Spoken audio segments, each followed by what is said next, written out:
ஃபோன்லேயே யாராவது விசாரித்தா கூட இது மாதிரி பதில் சொல்லு அப்படின்னு சொல்லணும். சின்ன சின்ன மீட்டிங்கில் 4 வார்த்தை பேச தயார் பண்ணலாம்.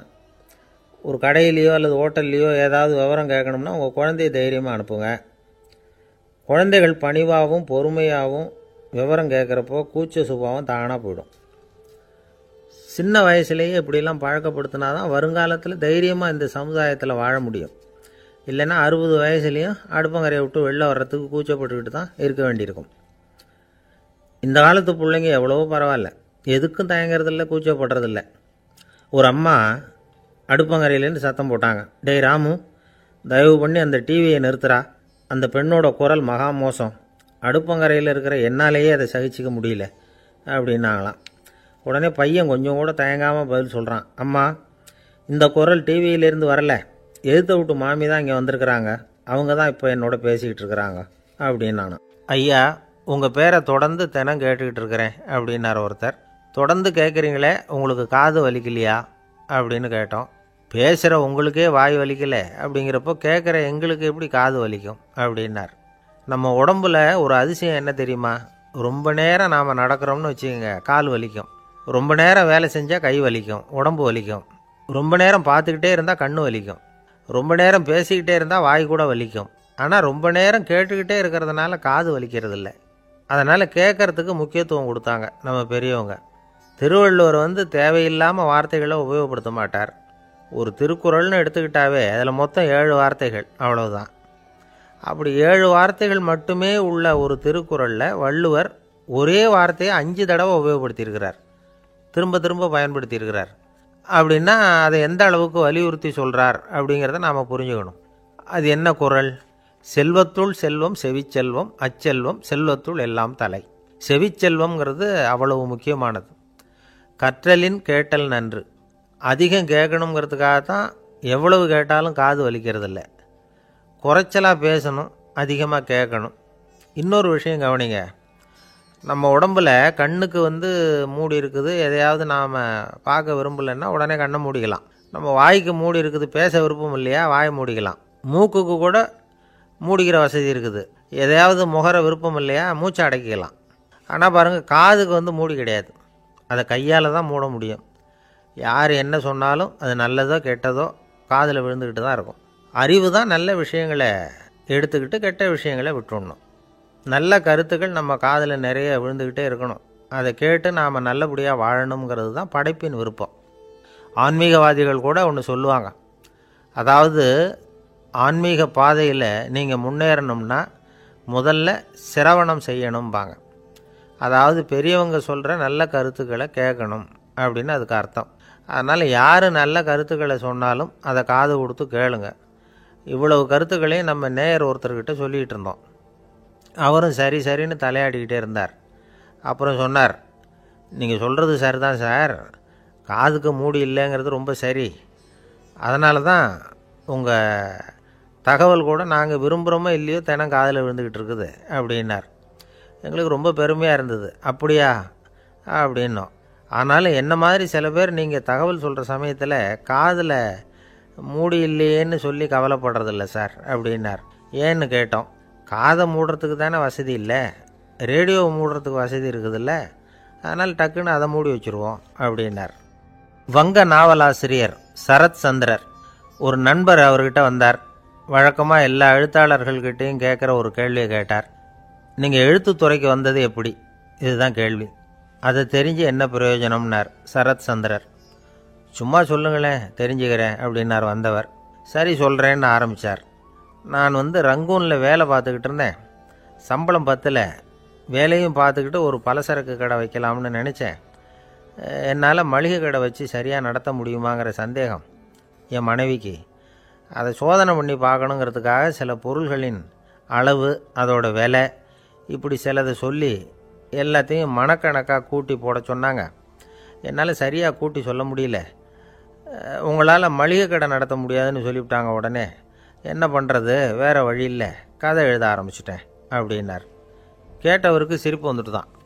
சரத் சந்திரர் ஒரு பக்கம் சீரியஸான நாவல்கள், சிறுகதைகள் எழுதியிருந்தாலும் அவருடைய இன்னொரு பக்கம் வேறு விதம்.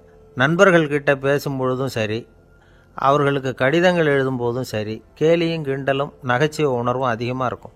காந்திஜி ஒரு சமயம் கல்கத்தாவுக்கு வந்திருந்தார். தேசபக்தர்கள் பல பேர் அவர்கிட்ட பேசிக்கிட்டு இருந்தாங்க. அப்போது சரத் சந்திரரும் அங்கே இருந்தார். கிரண் சங்கர் ராய் அப்படிங்கிறவரும் அங்கே இருந்தார். அவர் சொன்னாராம், காந்திஜியோட பழகிய முதல் வங்காளி நான் தான். போயர் யுத்த காலத்தில் இவர் லண்டனுக்கு வந்திருந்தப்போ என்கிட்ட தான் வங்காள மொழி கற்றுக்கிட்டார் அப்படின்னாராம். உடனே சரத் சந்திரர் காந்திஜியை பார்த்து, இவர் உங்களுக்கு வங்காள மொழி கற்றுக் கொடுத்தது உண்மைதானா அப்படின்னாராம். ஆமான்னாராம் காந்தி. அதனால தான் உங்களால் வங்காள மொழி கற்றுக்க முடியல அப்படின்னாராம். எல்லாரும் சிரித்தாங்களாம். சரத் சந்திரர் சாம்தாபேர் அப்படிங்கிற கிராமத்தில் தங்கியிருந்தார். ஒரு இலக்கிய நிகழ்ச்சியில் கலந்துக்கிறதுக்காக. அதுக்காக ஒரு கல்கத்தாவுக்கு போக வேண்டிய சூழ்நிலை. அதுக்காக புறப்பட்டார். அந்த சமயத்தில் பின்னாடி இருந்து யாரோ அவரை கூப்பிட்டாங்க.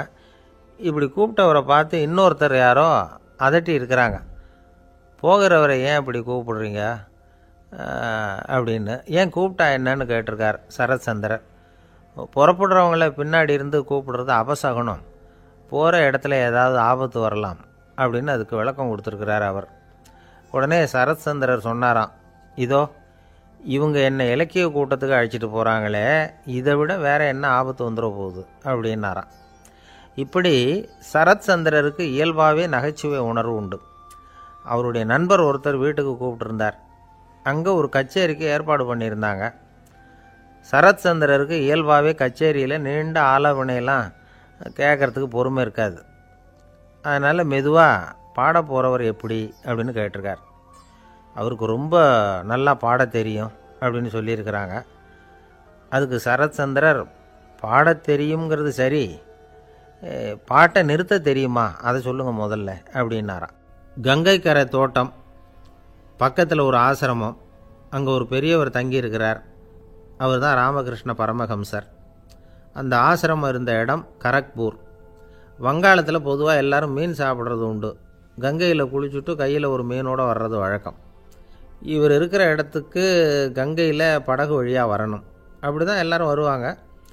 வர்றவங்கள ஒன்று கூட்டி ஆன்மீக விஷயங்களை பற்றி பேசிக்கிட்டு இருப்பார். ஒவ்வொரு நாள் ஒவ்வொருத்தர் நகரத்துக்கு போகணும். வரும்பொழுது மீன் கொண்டுக்கிட்டு வரணும். அதுக்கு ஒரு அட்டவணையே உண்டு ஆசிரமத்தில். அது பிரகாரம் ஒரு நாள் சுவாமி யோகானந்தர் படகில் போனார். படகை செலுத்தினவங்க ராமகிருஷ்ணரையும் சுவாமி யோகானந்தரையும் மற்றவங்களையும் பித்தர்கள் அப்படின்னு சொல்லி ஏளனமாக பேசினாங்க. அவங்க என்ன பைத்தியம் பிடிச்சவங்க அப்படிங்கிறது மாதிரி. சுவாமி யோகானந்தருக்கு ரொம்ப மென்மையான இதயம். இவங்க இப்படி கண்ணாபின்னான்னு பேசுகிறத பார்த்தா மீனை வாங்கிட்டு திரும்புகிறப்போ என்ன நடக்குமோ அப்படிங்கிற பயம் வேறு வந்துட்டுது அவருக்கு. அவ்வளவு மென்மையானவர். இதை தெரிஞ்சுக்கிட்ட ராமகிருஷ்ணர், யோகானந்தா இங்கே வா அப்படின்னு கூப்பிட்டார். இவர் கண்ணீரை தொடச்சிக்கிட்டே கிட்ட போனார். சொன்னார், ஐயா, படகு ஓட்டுறவங்க உங்களை பற்றி மோசமாக பேசுகிறாங்க. என்ன திட்டினா பரவாயில்ல, ஆனால் உங்களை அவங்க திட்டுறாங்க. அதை என்னால் தாங்கிக்க முடியல அப்படின்னார். இதை கேட்டதும் ராமகிருஷ்ணருக்கு கோபம் வந்துட்டு தான். என்னது, உன்னுடைய குருவை பற்றி அவங்க மோசமாக பேசும்பொழுது நீ சும்மா இருந்தியா? வெளியில் போ அப்படின்னு விட்டார். குரு நிந்தனை செய்கிறப்போ அதை கேட்டுக்கிட்டு சும்மா இருக்கலாமா? குரு நிந்தனையை கேட்டால் பாவம் இல்லையா? என்னை தூற்றும் போது அவங்க பாவம் செய்கிறாங்க. அதை கேட்டுக்கிட்டு நீ சும்மா இருந்தால் நீயும் பாவம் செய்கிற அப்படின்னாராம்.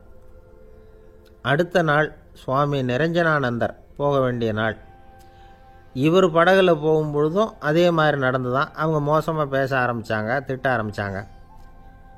அப்படி கேலி பண்ண ஒருத்தனை இவர் என்ன பண்ணார், பலார்னு கன்னத்தில் அரைஞ்சிட்டார். இன்னொருத்தனை கங்கையில் தூக்கி எறியறதுக்கும் தயாராகிட்டார். அதுக்கப்புறம் அவங்க யாரும் வாயை திறக்கலை. மீன் வாங்கிட்டு வர்றப்பவும் படகுல ஒரே அமைதி. அவ்வளவு பயம் அவங்களுக்கு. ராமகிருஷ்ணர் கூப்பிட்டு விசாரித்தார் என்ன நடந்ததுன்னு. இவர் சொன்னார், அவர் யோகானந்தா போகும்பொழுது என்ன நடந்ததோ அப்படியே தான் இப்போவும் நடந்தது. குரு நிந்தனை செய்கிறத கேட்டுக்கிட்டு நான் சும்மா இருப்பேனா? ஒருத்தனை அப்படியே அரைஞ்சுட்டேன், இன்னொருத்தனை ஆற்றுல தூக்கி போட்டுருவேன்னு பயமுறுத்தினேன், அவ்வளவுதான் அப்படின்னாராம். இப்போவும் ராமகிருஷ்ணருக்கு கோபம் வந்துட்டு தான். என்ன இது, அணியறது காஷாயம், இருக்கிறது ஆசிரமம், உனக்கு இவ்வளவு கோபம் வந்ததுன்னா அப்புறம் என்னத்துக்கு ஆசிரமத்தில் இருக்கணும்? பிரம்மச்சாரி எப்பவும் அமைதியாக இருக்கணும் அப்படின்னு அறிவுரை சொன்னாராம் ராமகிருஷ்ணர். அப்போ இவர் கேட்டாராம், ஏங்க அவருக்கு ஒரு விதமான அறிவுரை சொன்னீங்க, எனக்கு வேறு விதமாக அறிவுரை சொல்கிறீங்க, இதில் எது உண்மை அப்படின்னு கேட்டிருக்கார். இதுக்கு ராமகிருஷ்ணர் சொன்ன பதில் என்னென்னா, அட அசடே, சக்கரத்தில் காற்று அதிகமாக இருந்தால் குறைக்கணும், குறைச்சலாக இருந்தால் கூட்டணும். அவன் சாது, அவனுக்கு அதிக உணர்ச்சி தேவை, உனக்கு படபடப்பு அதிகம், உனக்கு பொறுமை தேவை அப்படின்னாராம். இதில் உள்ள கருத்து என்னென்னா, கல்விங்கிறது எப்படின்னா அதை சூழ்நிலைக்கு தகுந்த மாதிரி கற்பிக்கணும். எல்லாருக்கும் ஒரே மாதிரி கற்பிக்கக்கூடாது. கேட்குறவர் தகுதி, புரிஞ்சுக்கிற திறமை, இதை பொறுத்து கல்வி அமையணும். ஆரம்ப காலத்தில் ஒரு குரு, அப்போ ஒரு சீடன் இருந்தான். அது வேடிக்கையான குரு, வேடிக்கையான சீடன். ஒரு ஆசிரமம். ஒரு நாள் ஒருத்தன் அவசரமாக அந்த குருவை தேடி வந்திருக்கிறான். என்ன விஷயம்னு விசாரித்தார் குரு. உங்கள் சீடர் என்னை அடிச்சுட்டார் அப்படின்னு புகார் பண்ணானான் அந்த ஆள். குரு சீடனை கூப்பிட்டார். அடிச்சியா இந்த ஆளை அப்படின்னு கேட்டாரான். ஆமான் இருக்கான் சீடன். ஏன் அடிச்சே அப்படின்னு கேட்டாரான். இந்த ஆள் உங்களை பற்றி மட்டமாக பேசிவிட்டான், என்னால் அதை தாங்கிக்க முடியல, அதனால தான் அடிச்சுட்டேன்ருக்கான். அப்படி என்ன பேசினா அப்படின்னு கேட்டாரான். உன்னுடைய குருநாதர் இப்போல்லாம் அர்த்தமில்லாமல் பேச ஆரம்பிச்சுட்டார் அப்படின்னு சொல்லிவிட்டான், அதனால தான் அடிச்சுட்டேன் அப்படின்னானா. அதுக்காக அடித்தே அப்படின்னாரான்.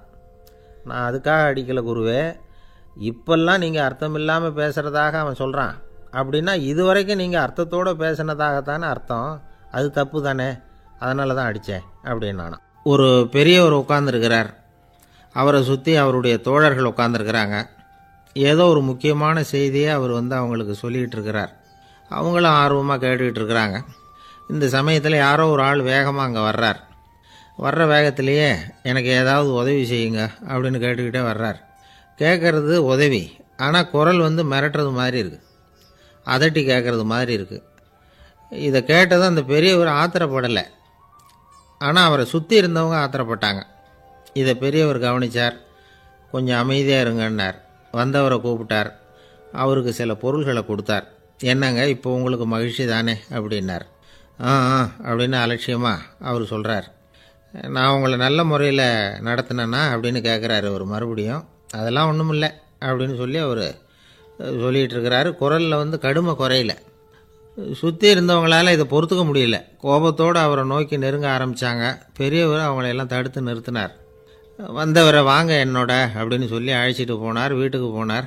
அங்கே போனதும் இன்னும் சில பொருள்களை எடுத்து அவர்கிட்ட கொடுத்தார்.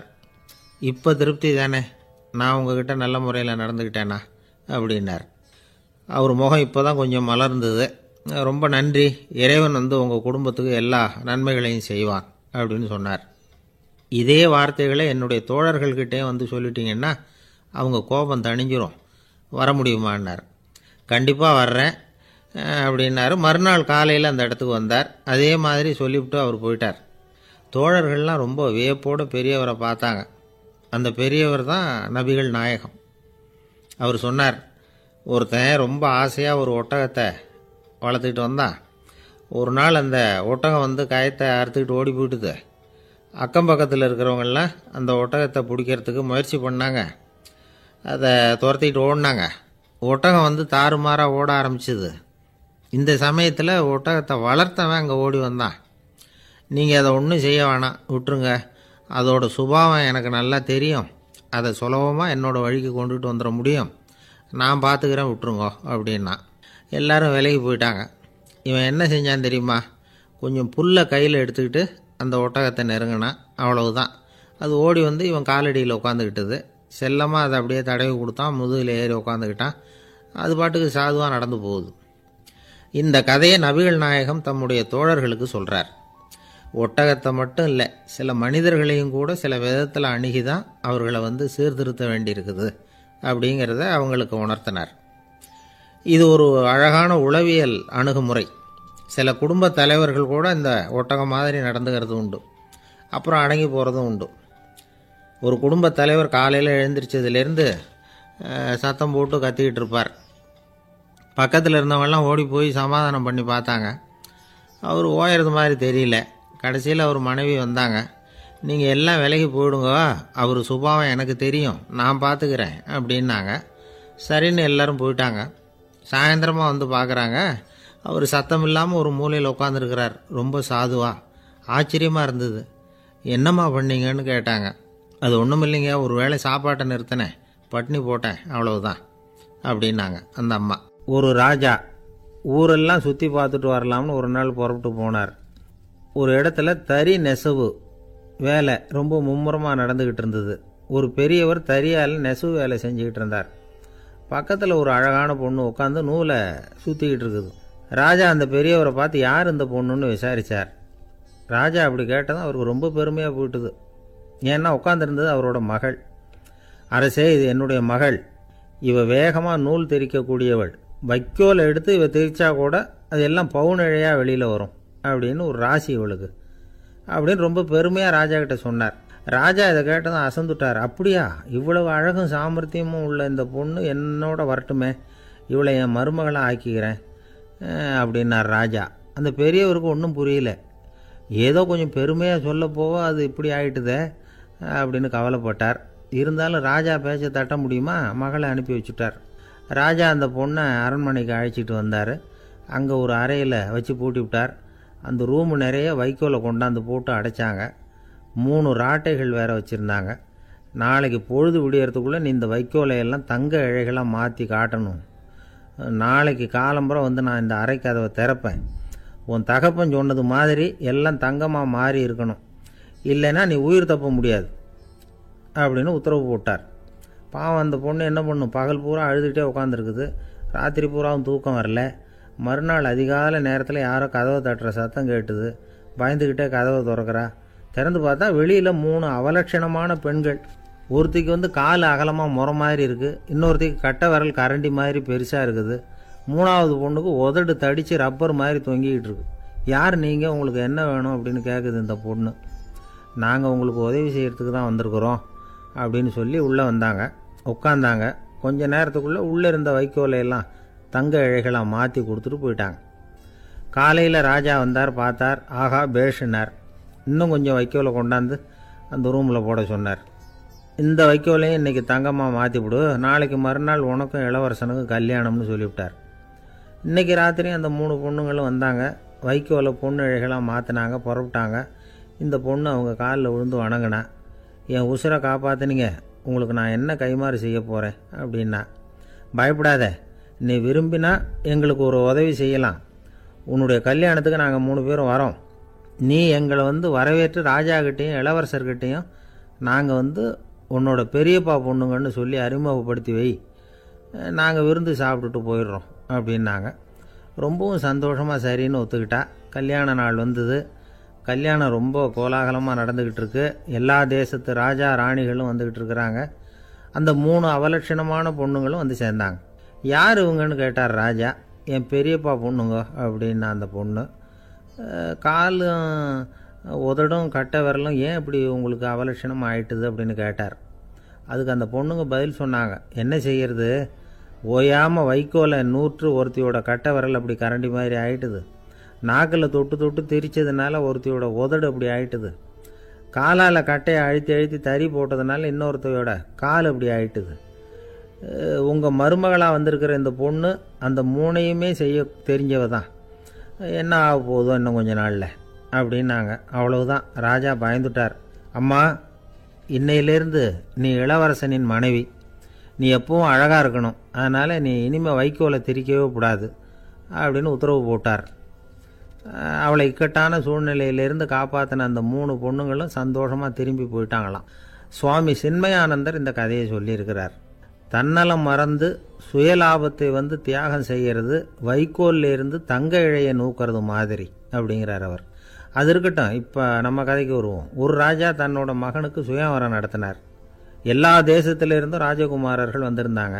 ராஜகுமாரியை கல்யாணம் பண்ணிக்கலாம்ங்கிற ஆசையில் சுயம்பர மண்டபத்திலேருந்து எல்லா ராஜகுமாரர்களும் அலறி அடிச்சுக்கிட்டு வெளியில் ஓடி வந்துக்கிட்டு இருக்கிறாங்களாம். ஏன் இப்படி எல்லாரும் மிரண்டு போய் ஓடி வர்றாங்கன்னு கேட்டார் ஒருத்தர். அதுக்கு இன்னொருத்தர் விவரம் சொன்னார். ராஜகுமாரியை இன்றைக்கி தான் அவங்க நேரில் பார்த்தாங்களாம், அதுதான் அப்படி ஓடி வந்துக்கிட்டு இருக்கிறாங்க அப்படின்னார். ஒரு தடவை நாரதர் ஒரு தெரு வழியாக போய்கிட்டு இருந்தார். வழியில் ஒருத்தர் வேத சாஸ்திரம்லாம் படிச்சுக்கிட்டு உட்காந்துருந்தார். அவர் நாரதரை பார்த்து எங்கே போயிட்டுருக்குறீங்கன்னு கேட்டார். கடவுளை பார்த்துட்டு வரலாம்னு போயிட்டுருக்கிறேன் அப்படின்னார் நாரதர். அப்படின்னா அவர்கிட்ட எனக்கு எப்போ முக்தி கிடைக்கும்னு கேட்டுட்டு வாங்களேன் அப்படின்னார் இவர். சரி கேட்டு வரேன் அப்படின்னு சொல்லிவிட்டு நாரதர் நடந்தார். கொஞ்சம் தூரத்தில் ஒரு மரத்தடியில் ஒரு தொழிலாளி செருப்பு தைச்சிக்கிட்டு உட்காந்துருந்தார். அந்த ஆளும் அதே மாதிரி கேட்டுக்கிட்டார். எனக்கு எப்போ முக்தி கிடைக்கும்னு கடவுள்கிட்ட கேட்டுக்கிட்டு வாங்களேன்னார். அவர்கிட்டையும் சரின்னு சொல்லிவிட்டு நாரதர் நேராக வைகுண்டத்துக்கு வந்து சேர்ந்தார். கடவுளை பார்த்தார். இவங்க 2 பேரும் சொல்லி அனுப்பின விஷயத்தை பற்றி கேட்டார். அதுக்கு கடவுள் சொன்னார், அந்த செருப்பு தைக்கிற தொழிலாளி உடல் நீத்ததும் உடனே என்னை வந்து அடைவான். ஆனால் அந்த சாஸ்திரம் படித்த ஆள் இப்போதைக்கு என்கிட்ட வந்து சேரமாட்டான். அவன் இன்னமும் பல பிறவிகள் எடுத்து அங்கேயே இருக்க வேண்டியிருக்குது. எப்போ இங்கே வந்து சேருவான்னு எனக்கே தெரியாது அப்படின்னார். நாரதருக்கு இதோட ரகசியம் என்னங்கிறது புரியல. எனக்கு ஒன்றும் புரியலையேன்னாரான் கடவுள்கிட்ட. சீக்கிரம் புரிஞ்சுக்குவேன். நீ திரும்பி போகிறப்போ நான் இங்கே வைகுண்டத்தில் என்ன செஞ்சுக்கிட்டு இருக்கேன்னு கேட்டால், ஒரு ஊசியின் துவாரத்தில் ஒரு யானையை கோத்துக்கிட்டு இருக்கிறேன்னு அவங்கக்கிட்ட சொல்லு அப்படின்னார் கடவுள் சிரிச்சுக்கிட்டே. நாரதர் பூமிக்கு திரும்பினார். கடவுளை பார்த்தீங்களா, எப்படி இருக்கார் அப்படின்னு விசாரித்தார். வேத சாஸ்திரம் படித்தவர். ஓ பகவானா, அவர் யானையை ஊசியின் காதில் நுழைச்சிக்கிட்டு இருக்கிறார் பார்த்தேன்னார் நாரதர். ஊசி காதில் யானையா? அது எப்படி முடியும்? நீங்கள் சொல்கிறத நான் நம்ப மாட்டேன்னு விட்டார் அவர். சரி, இந்த ஆளுக்கு இறைவன் பேரில் நம்பிக்கை இல்லை அப்படிங்கிறத நாரதர் புரிஞ்சுக்கிட்டார். அடுத்தபடியாக அந்த தொழிலாளி இருந்த இடத்துக்கு போனார். இறைவனை பார்த்தீங்களான்னு கேட்டார் அவர். பார்த்தேன், ஒரு ஊசி துவாரத்தில் யானையை கோத்துக்கிட்டு இருந்தார் அப்படின்னு சொல்லிவிட்டு நாரதர் அந்த ஆள் முகத்தை கவனித்தார். அந்த தொழிலாளி இதை கேட்டுட்டு கொஞ்சம் கூட ஆச்சரியப்படலை. அவரால் முடியாத காரியம் கூட உண்டானார். என்ன இப்படி சொல்கிற? ஊசியின் துவாரத்தில் யானையை கோக்க முடியும்னு நீ நம்புறியா அப்படின்னு கேட்டார் நாரதர். நிச்சயமாக நம்புகிறேன்னார் அவர். அது எப்படி அப்படின்னு கேட்டார் இவர். இதை பாருங்கள், நான் இந்த ஆலமரத்தடியில் தான் தினமும் உட்காந்துருக்கிறேன். தினமும் இந்த மரத்திலிருந்து எவ்வளவோ பழம் கீழே விழுது. இந்த பழத்தில் இருக்கிற ஒவ்வொரு விதையிலேயும் உள்ள ஒரு ஆலமரம் இருக்குது. ஒரு சின்ன விதைக்குள்ள ஒரு பெரிய ஆலமரம் இருக்க முடியுங்கிறப்ப ஊசி துவாரத்தில் கடவுள் யானையை நுழைய வச்சாருங்கிறத ஒத்துக்கிறதுல என்ன கஷ்டம் இருக்குது அப்படின்னு ரொம்ப சர்வசாதாரணமாக பதில் சொன்னாராம் அந்த தொழிலாளி. நாரதர் யோசனை பண்ணார். இந்த தொழிலாளி வேத சாஸ்திரங்களையெல்லாம் படிக்கலைன்னா கூட அறிவுபூர்வமாக சிந்தித்து இறைவனை நம்புகிறான். அதனால தான் கடவுள் இந்த ஆளுக்கு சீக்கிரம் முக்தி கிடைக்கும்னு சொன்னார் அப்படிங்கிறத புரிஞ்சுக்கிட்டாராம். இந்த கதையில் வர்ற கடவுள், நாரதர், வைகுண்டம் இதெல்லாம் ஒரு பக்கம் இருக்கட்டும், ஒரு சின்ன விதைக்குள்ளே ஒரு பெரிய ஆலமரம் தூங்கிக்கிட்டு இருக்கு அப்படிங்கிற உண்மை, அந்தரத்தில் 1000 கிரகங்கள் சுற்றிக்கிட்டு இருக்குங்கிற உண்மை, இதெல்லாம் நாம் பார்த்துக்கிட்டு தானே இருக்கிறோம். இந்த உண்மைகள் அதிசயமாக நமக்கு தெரியறதுனால அதை நம்பாமல் இருந்துட முடியாது. இயற்கையை பரிபூர்ணமாக நம்புங்கள், அந்த நம்பிக்கையே நம்ம வாழ்க்கைக்கு ஆதாரம் அப்படிங்கிறத விளக்கிறதுக்காக தான் இந்த கதை. இந்த காலத்தில் நம்ம பிள்ளைங்களுக்கெல்லாம் இது மாதிரி நம்பிக்கை அதிகமாகவே இருக்குது. ஒரு நாள் ஒரு சின்ன பையன்கிட்ட கேட்டேன், ஏன்பா கடவுள் ஒரு பானைக்குள்ளே ஒரு யானையை நுழைய வச்சுட்டாருன்னு சொன்னால் அதை நீ நம்புவியா அப்படின்னு கேட்டோம். நம்புவேன் சார், அது ஒன்றும் பெரிய அதிசயம் இல்லைன்னா. எப்படிறான்னு கேட்டோம். எப்படின்னா அந்த பானை அந்த யானையை விட பெருசாக இருந்திருக்கும், அவ்வளவுதான் அப்படின்னு சொல்கிறான். ஒரு ஊரில் ஒரு ராஜா இருந்தார். அவர் அடிக்கடி காட்டுக்கு வேட்டையாட போவார். சில நண்பர்களையும் கூட அழைச்சிக்கிட்டு போவார். காட்டுக்கு போனதும் ஆளுக்கு ஒரு பக்கமாக போய் வேட்டையாடுவாங்க. சாயந்தரமாக திரும்பி வருவாங்க. மறுநாள் அரண்மனையில் உட்காந்து ஒவ்வொருத்தரும் அவங்க அனுபவங்களை எல்லாம் சொல்லிக்குவாங்க. அவங்க வீரத்துக்கு தகுந்த மாதிரி பரிசை அந்த ராஜா கொடுப்பார். இது மாதிரி ஒரு தடவை எல்லாரும் வேட்டைக்கு போயிட்டு திரும்பி வந்ததும் உட்காந்து பேச ஆரம்பிச்சிருக்கிறாங்க. ஒருத்தன் சொன்னான், தன்னுடைய வீர தீர செயலை பற்றி அளக்க ஆரம்பிச்சிட்டான். ஏன்னா அதுக்கு பரிசு கிடைக்க போகுதில்ல, அதனால். அவன் என்ன சொன்னான் தெரியுமா? அரசே, நேற்றுக்கு காட்டில் என்னாச்சு தெரியுமா? எனக்கு நேராக ஒரு சிங்கம் வாயை திறந்துக்கிட்டு வந்துட்டுது. நான் பயப்படவே இல்லை. உடனே ஒரு கல்லை எடுத்து குறி பார்த்து வீசினேன். சிங்கத்து வாய்க்குள்ளே போய் அந்த கல் மாட்டிக்கிட்டுது. அவ்வளவுதான். அந்த சிங்கம் என்னை பார்த்துட்டு பயந்துட்டு ஒரே ஓட்டமாக திரும்பி ஓடி போயிட்டுது அப்படின்னா. ஆஹா பலே அப்படின்னு எல்லாரும் கை தட்டினாங்க. 2வது ஆள் ஒருத்தன் எழுந்திரிச்சான். அவன் சொல்ல ஆரம்பித்தான், அரசே, நான் போன வழியில் 2 பெரிய மலைப்பாம்பு கிடந்தது. என்னை முழுங்கிறதுக்கு வந்தது. நான் என்ன பண்ணேன் தெரியுமா? அந்த 2 பாம்போட வாலையும் ஒன்றா சேர்த்து முடிச்சு போட்டுட்டேன். அவ்வளவுதான். அது அங்கே இழுக்க இது இங்கே இழுக்க முடிச்சு நல்லா இறுகி போட்டுது அப்படின்றான். ஆஹா அற்புதம்னு சொல்லி எல்லாரும் கை தட்டினாங்களாம். அடுத்தபடியாக 3வது ஆள் ஒருத்தன் வந்தான். அவன் சொல்ல ஆரம்பித்தான், மன்னா, நான் போன பாதையில் குறுக்க ஒரு ஆறு, அதில் இறங்கி குளித்தேன். யாரோ காலை பிடிச்சி இழுக்கிறது மாதிரி இருந்தது. திரும்பி பார்த்தா ஒரு பெரிய முதலை. நான் உடனே அப்படியே ஒரு துள்ளல் துள்ளி அது முதுகில் போய் உக்காந்துக்கிட்டேன். அதை அப்படியே கரைக்கு நீந்த வச்சேன். கரைக்கு வந்து சேர்ந்ததும் அப்படியே ஒரே துள்ளி குதித்து கரைக்கு வந்துட்டேன் அப்படின்றான். அவன் தன்னுடைய வீரத்தை அப்படி சொல்லியிருக்கான். அடடா எப்பேற்பட்ட வீரம் அப்படின்னு எல்லாரும் கை தட்டினாங்களாம். 4வது ஆள் எழுந்திரிச்சான். மண்ணா, நான் போன இடத்துல ஒரு கரடி வந்து என்னை துரத்த ஆரம்பிச்சுட்டுது. நான் ஒரு மலை உச்சிக்கு வந்துட்டேன்.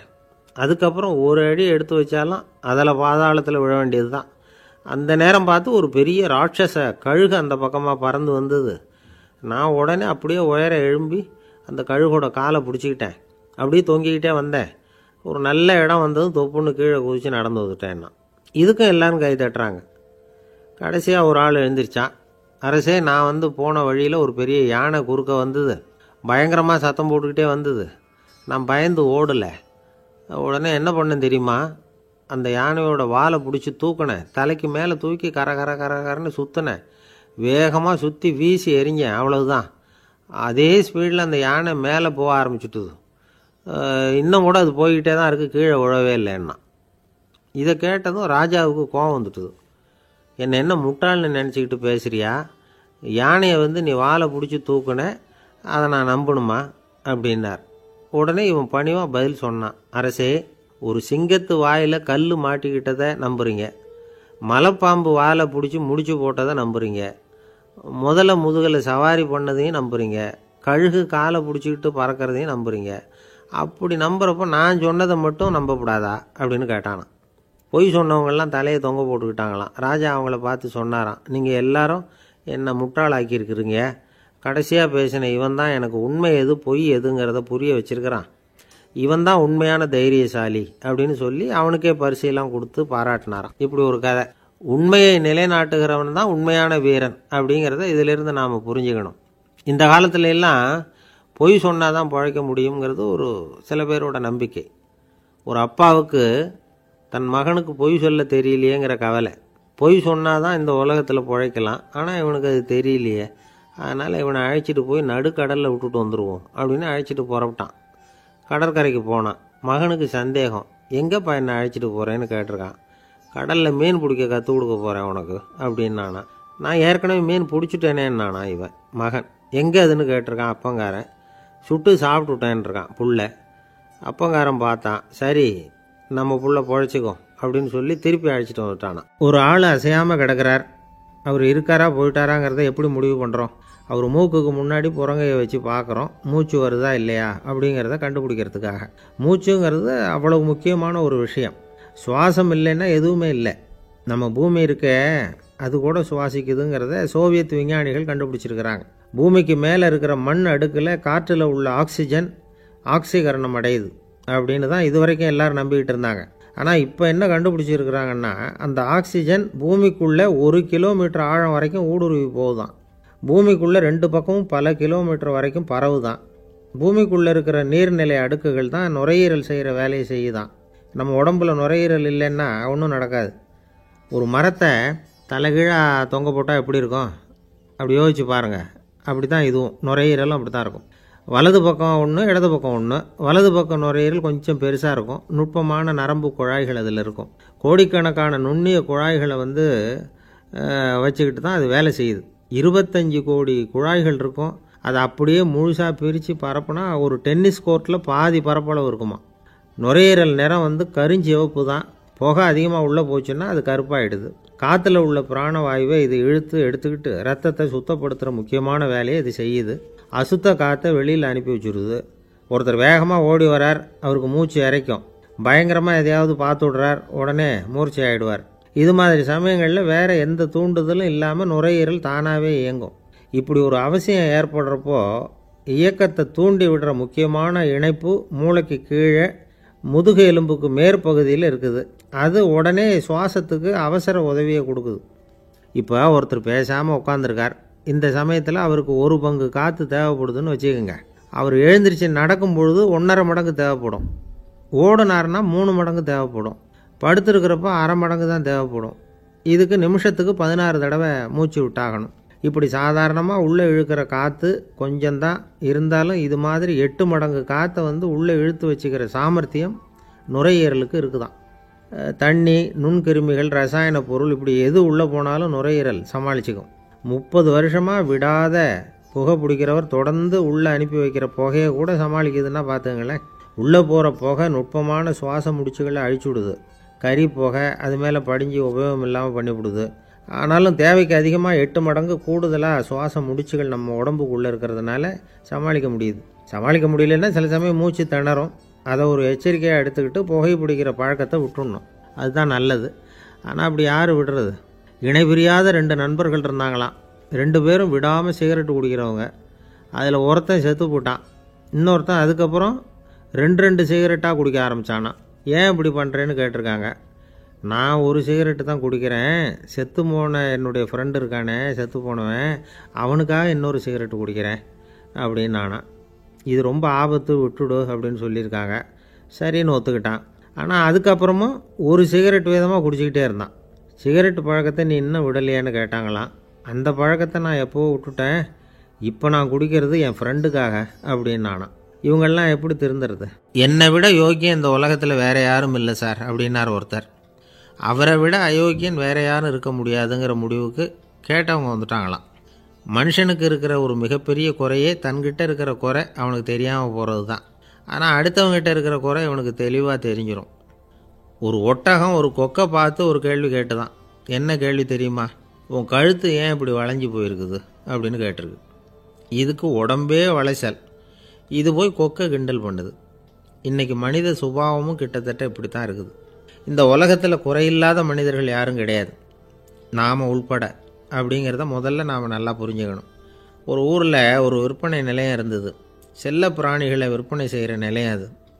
நாய், கிளி, பூனை இப்படி நிறைய வச்சு விற்பனை பண்ணிகிட்டு இருக்கிறாங்க. நாய்க்குட்டி விற்பனை செய்கிற பகுதியில் ஒரு சிறுவன் நின்றுக்கிட்டு இருந்தான். விற்பனை செய்கிற ஆளுகிட்ட விலை கேட்டுக்கிட்டு இருந்தான். அதோ இருக்குதே அந்த நாய்க்குட்டி என்ன விலை அப்படின்னு கேட்டானா. 1000 ரூபா அப்படின்னாரான். சரி அது வேணாம், இது என்ன விலைன்றிருக்கான். 500 ரூபா அப்படின்னாரான். இந்த சின்ன பையன் கையில் வச்சுருந்தது வெறும் 50 ரூபா தான். அதனால் இதை விட குறைச்சலாக கிடைக்குமான்னு பார்த்துருக்கான். அந்த கடையில் ஒரு மூலையில் சரியாக கவனிக்கப்படாமல் ஒரு நாய்க்குட்டி படுத்து கிடந்தது. பாவமாக கத்திக்கிட்டு இருந்தது. அதை பார்த்ததுமே இவனுக்கு அது ரொம்ப பிடிச்சி போச்சு. உடனே அந்த கடைக்காரரை பார்த்து, அதுவும் அந்த மூலையில் படுத்து கிடக்குதே அந்த நாய்க்குட்டி என்ன விலை அப்படின்னு கேட்டிருக்கான். தம்பி, அது ஒரு கால் ஊனம், அதனால் அது உன்னோட குதித்து விளையாடவோ ஓடுறதோ அதால் முடியாத காரியம் அப்படின்ட்டுருக்கார் அவர். அது தெரிஞ்சுதாங்க கேட்குறேன், அதோட விலை என்ன அதை மட்டும் சொல்லுங்களேன் அப்படின்ட்டுருக்கான். தம்பி, இது கால் ஊனம் உள்ள ஒரு நாய். இதை போய் காசு கொடுத்து வாங்கிறதுக்கு யாராவது பிரியப்படுவாங்களா? இதை நான் உனக்கு இலவசமாகவே தர்றேன், எடுத்துகிட்டு போ அப்படின்னாரான். இதை கேட்டதும் அந்த சிறுவனுக்கு கோவம் வந்துட்டு தான். நீங்கள் ஒன்றும் சும்மா கொடுக்க வேணாம், இந்தாங்க 50 ரூபா, இதை வச்சுக்கிட்டு நாய்க்குட்டியை கொடுங்க அப்படின்ட்டுருக்கான். அவருக்கு ஒன்றும் புரியல, ஆச்சரியமாக இருந்தது. சரின்னு பணத்தை வாங்கிட்டு நாய்க்குட்டியை தூக்கி கொடுத்தார். அந்த சிறுவன் அந்த நாய்க்குட்டியை 2 கையாலையும் வாங்கினா, மார்போடு பிரியமாக சேர்த்து அணைச்சிக்கிட்டான். தெருவில் இறங்கி நடக்கிறான். அப்படி நடக்கும்பொழுது தான் பார்க்குறார், கடைக்காரர் ஆச்சரியமாக அவனை பார்க்குறார். அப்போ தான் அவருக்கு ஒரு விஷயம் புரியுது. அந்த சிறுவன் தெருவில் நாய்க்குட்டியை மார்போடு அணைச்சிக்கிட்டு விந்தி விந்தி நடந்து போய்கிட்டு இருக்கிறான். ஆமாம், அவனுக்கும் ஒரு கால் ஊனம். இந்த நாய்க்குட்டியை யாருமே வாங்க மாட்டாங்கன்னு நினச்சிக்கிட்டு இருந்தார். குறையுள்ள அதுக்கும் ஒரு எஜமானன் கிடச்சிட்டான். அதனால் ஊனம் ஒரு குறை இல்லை அப்படிங்கிற உண்மையை அந்த கடைக்காரர் புரிஞ்சுக்கிட்டாரான். நம்மால் ஒருத்தர் கொஞ்சம் வயசானவர், எழுந்திரிச்சு சரியாக நடக்க முடியாது, சாய்வு நாற்காலியிலேயே எப்பவும் உட்காந்துருப்பார்.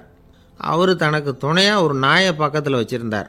அதுவும் ரொம்ப வயசான ஒரு நாய், எழுந்திரிக்கவே சிரமப்படும், நடக்கவும் முடியாது. அவர் பக்கத்துலேயே இதுவும் சோர்ந்து போய் படுத்து கிடக்கும். அந்த பெரியவரை பார்க்க வந்த ஒருத்தர் கேட்டார், ஏங்க, ஒரு சின்ன பையனை உங்களுக்கு துணையாக வச்சுக்கப்படாதா? இந்த நாயை உங்களுக்கு பாதுகாப்பாக வச்சுருக்கிறீங்களே, உங்களுக்கு ஒரு ஆபத்துன்னா இது எப்படி உங்களுக்கு உதவ முடியும் அப்படின்னார். அப்போ அவர் சொன்னாராம், எனக்கு ஒரு ஆபத்துன்னா அந்த சமயத்தில் இந்த நாய் என்னை தனியாக விட்டுட்டு ஓடி போயிடாமல் இருக்கணும்ல, அதுக்காக தான் இதை நான் வச்சுருக்கிறேன் அப்படின்னாராம். நம்மளில் சில பேர் ரொம்ப தைரியமாக இருப்பாங்க. நாம் கூட சொல்கிறது உண்டு, அந்த ஆளுகிட்ட வர்றதுக்கு யமன் கூட பயப்படுவான் அப்படின்னு சொல்கிறது உண்டு. தைரியசாலிகளை நெருங்கிறதுக்கு யமன் பயப்படுவான் அப்படின்னு சொல்கிறது உண்மை தான், அது பொய் இல்லை. மன வலிமை இருக்குது பாருங்கள், அது மனுஷனை காப்பாற்றும். இது மருத்துவ ரீதியான உண்மை. உடல் கோளாறுகள் மன ஆரோக்கியத்தை பாதிக்கும். மன எழுச்சி, மன போராட்டம் இதெல்லாம் உடல் இயக்கத்தில் மாறுதலை உண்டாக்குது. சில வகையான நோய்களுக்கும் மனசுக்கும் இருக்கிற சம்பந்தம் என்னங்கிறத பற்றியெல்லாம் இப்போ ஆராய்ச்சி பண்ணுறாங்க. ஆஸ்மா, மூட்டு வலி, பெருங்குடல் அழற்சி, உயர் இரத்த அழுத்தம், சோரியாசிஸுங்கிற தோல் வியாதி, வயிற்று புண்ணு, இந்த தைராய்டு நச்சுத்தன்மை, இது மாதிரி நோய்களை உண்டாக்குறதுல மனசோட பங்கு என்னங்கிறத பற்றியெல்லாம் ஆய்வு பண்ணி பார்த்துருக்குறாங்க. எதுக்கு எடுத்தாலும் சோர்ந்து போகிறது, தோண்டு போகிறது, இப்படிப்பட்ட மனவாகு, அதோட யாரும் நமக்கு உதவ முடியாது அப்படிங்கிற மனோபாவம், கைவிடப்பட்ட மனநிலைமை, இதெல்லாம் நோயோட தீவிரத்தை ரொம்ப அதிகரிக்க செய்யுதான். இவங்கெல்லாம் அந்த கைகால் வலிக்குது, உடம்பு அசதியாக இருக்குது, தூக்கம் வரல, முதுகு வலிக்குது, உடம்புல உணர்ச்சி குறையுது, கை கால் விரல்லாம் மரத்து போகுது, இப்படி ஏதாவது சொல்லிக்கிட்டு டாக்டர்களை தேடி வந்துக்கிட்டு இருப்பாங்க. நெஞ்சு வலி யாருக்கு வருது தெரியுமா? பதற்றம், போட்டி மனப்பான்மை, அளவுக்கு அதிகமான வேகம், துடிப்பு, பேராசை, இதுலேயும் கட்டுப்பாடு, நேரம் தவறாமை, அப்புறம் இதெல்லாம் உள்ள மனவாக உள்ளவங்க இருக்கிறாங்கல்ல, அவங்க பெரும்பாலும் நெஞ்சு வலிக்கு ஆளாயிடுறாங்களாம். ஃப்ரீட்மேன் அப்படிங்கிறவர் நிறைய ஆராய்ச்சியெல்லாம் பண்ணி பார்த்துட்டு இதை உறுதிப்படுத்தியிருக்கிறார். அவர் பண்ணின ஆராய்ச்சியில் என்னெல்லாம் தெரிய வந்தது தெரியுமா? பொறுப்பு அதிகம் உள்ளவங்களுக்கு கண்டிப்பாக ரத்த அழுத்தம் வரும், அதிகமாக இருக்குமா. அதே மாதிரி கண்டிப்பாக இருக்கிறாங்கல்ல, அவங்களுக்கும் ரத்த அழுத்தம் அதிகரிக்குமா. ரத்த அழுத்தம் தனக்கு அதிகமாக இருக்குங்கிறத தெரிஞ்சுக்கிட்டவங்க தலைவலி, மயக்கம், இந்த தலை சுத்தல், அசதி, இது மாதிரியான உணர்வுகளை அவங்களுக்கு வந்துடும், அது மாதிரி உணர்வு.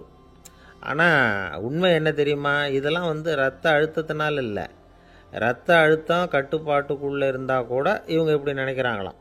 இதுக்கு காரணம் மனசு தான் அப்படிங்கிறார் அவர். சில பேர் எப்படி தெரியுமா? ஒருத்தர் மாரடைப்பால் இறந்து போனார் அப்படின்னு கேள்விப்பட்டால் போதும், இறந்து போகிறதுக்கு காரணம் இதயம்தான் அப்படிங்கிற பீதியால், இதய தளர்ச்சி அப்படிங்கிற மனநோயால் பாதிக்கப்படுறார். இவங்கெல்லாம் அடிக்கடி தங்களுடைய இதய பகுதியை தொட்டு பார்த்துக்குவாங்க, நாடியை பிடிச்சி பார்த்துக்குவாங்க, அடிக்கடி மூச்சை உள்ளுக்கு இழுத்து வெளியில் விட்டு வலி வருதா அப்படின்னு பார்த்துக்கிட்டு இருப்பாங்க. வேறு எங்கேயாவது வலிச்சா கூட நெஞ்சை வலிக்குதா அப்படின்னு பார்ப்பாங்க. நெஞ்சு வலிக்குதுன்னு கூட சில பேர் சொல்ல ஆரம்பிச்சிருவாங்க. ஆஸ்மாவுக்கும் மனசுக்கும் சம்பந்தம் உண்டு. தீர்வு காண முடியாத மன போராட்டங்கள் எல்லாத்துக்கும் அடுத்தவங்களையே சார்ந்து இருக்கிற மனநிலை, இதெல்லாம் ஆஸ்மாவினுடைய தீவிரத்தை அதிகப்படுத்திடும்.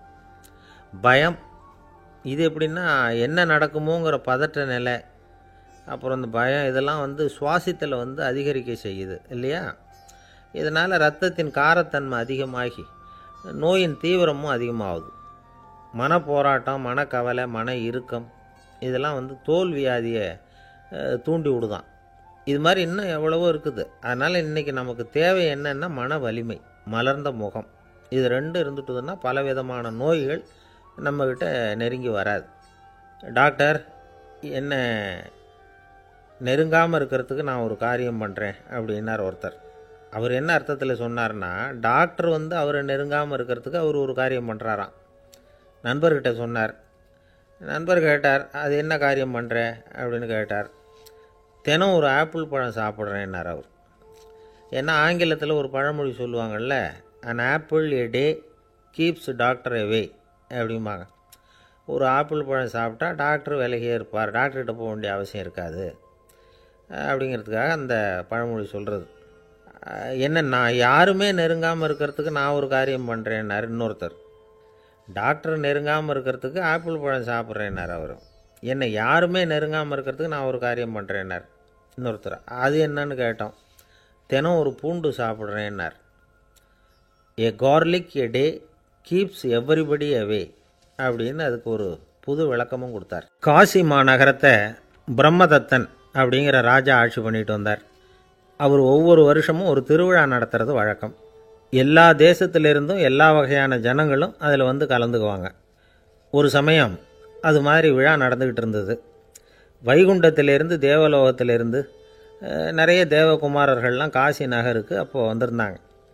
அதில் முக்கியமாக ஒரு 4 தேவகுமாரர்கள், அந்த 4 பேரையும் சுற்றி ஏகப்பட்ட கூட்டம். அப்படி என்ன விசேஷம் அவங்கக்கிட்ட அப்படின்னா, மற்றவங்களை விட அவங்க முகம் அழகாக இருந்ததா அப்படி பார்த்தா அப்படியும் இல்லை. அவங்க அணிஞ்சிருந்த மலர் மாலைகள் தான் அதுக்கு காரணமாக. அந்த மலர்கள்லேருந்து அப்படி ஒரு அபூர்வமான நறுமணம், இதுக்கு முன்னாடி இப்படி ஒரு நறுமணத்தை அந்த ஊர் ஜனங்க அனுபவிச்சதே இல்லை. அதுதான் அந்த 4 பேரையும் சுற்றி கூட்டம்.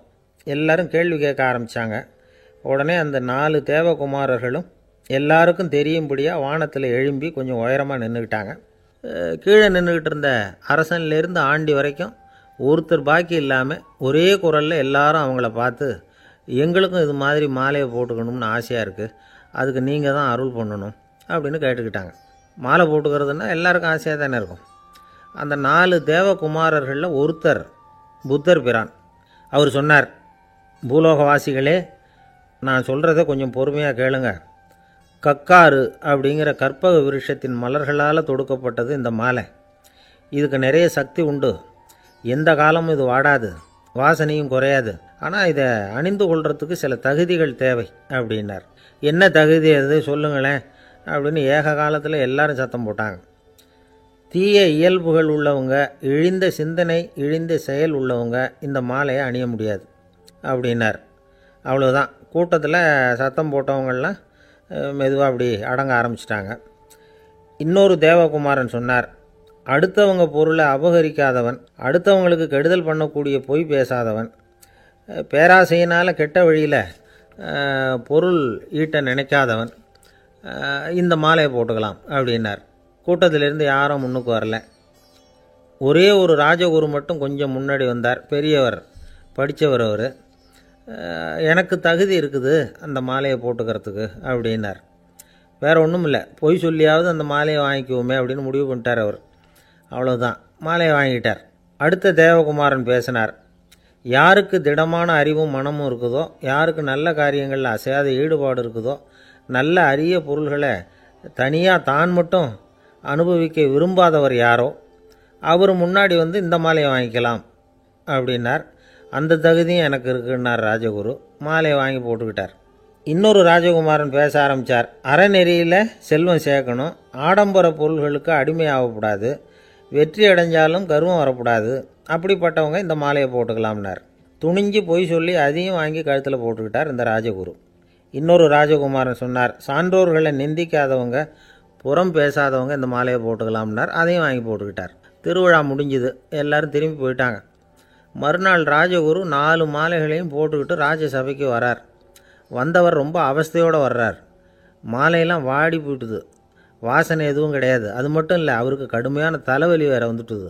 துடிச்சு போயிட்டார். மாலையை கழட்டவும் முடியல. ஜனங்கள்லாம் அவரை பார்த்து சிரிக்க ஆரம்பிச்சிட்டாங்க. என்னத்துக்கு ஆசைப்படணும், ஏன் இப்படி கஷ்டப்படணும் அப்படின்னு. ராஜா பார்த்தார்.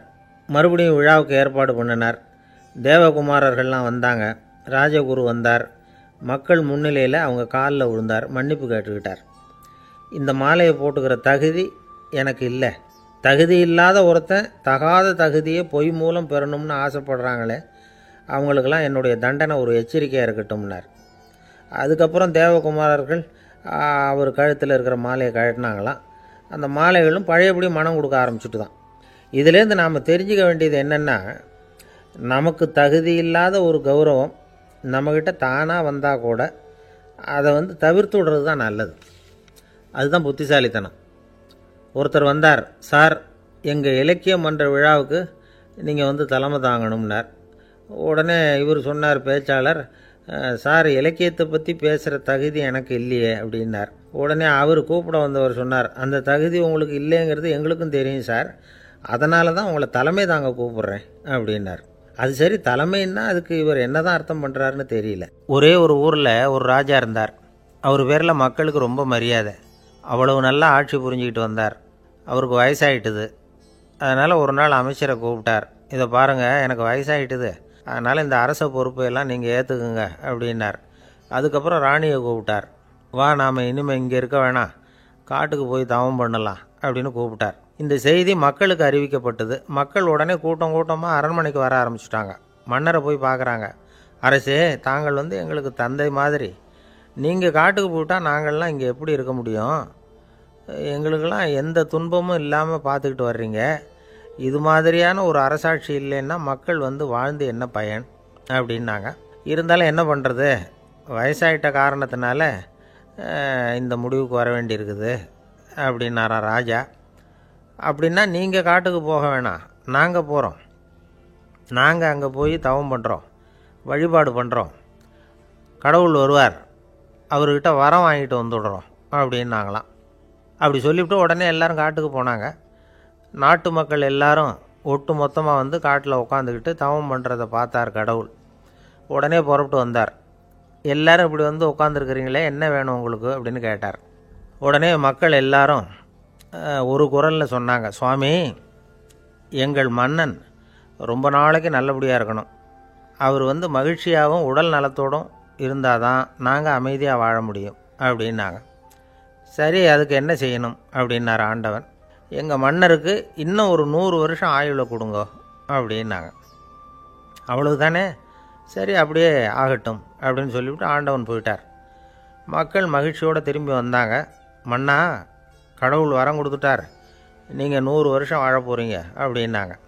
இதை கேட்டதும் ராணி ராஜாவை வணங்கி, நான் தவம் செய்ய போகிறேன் அப்படின்னு புறப்பட்டாங்க. உடனே மக்கள் என்ன நினச்சாங்க தெரியுமா? ஐயோ, நாம் ராஜாவுக்கு மட்டும்தானே நீண்ட ஆயுள் வேணும்னு வரம் வாங்கினோம், ராணிக்கு வாங்கலையே, அதுதான் கோபத்தில் புறப்பட்டாங்க போல இருக்குது அப்படின்னு நினச்சி வருத்தப்பட்டாங்க. ஆனால் ராணி நினச்சது அது இல்லை. ராணி போய் தவம் பண்ணாங்க, கடவுள் காட்சி கொடுத்தார். இவங்க கேட்குறாங்க, சுவாமி, ராஜாவுக்கு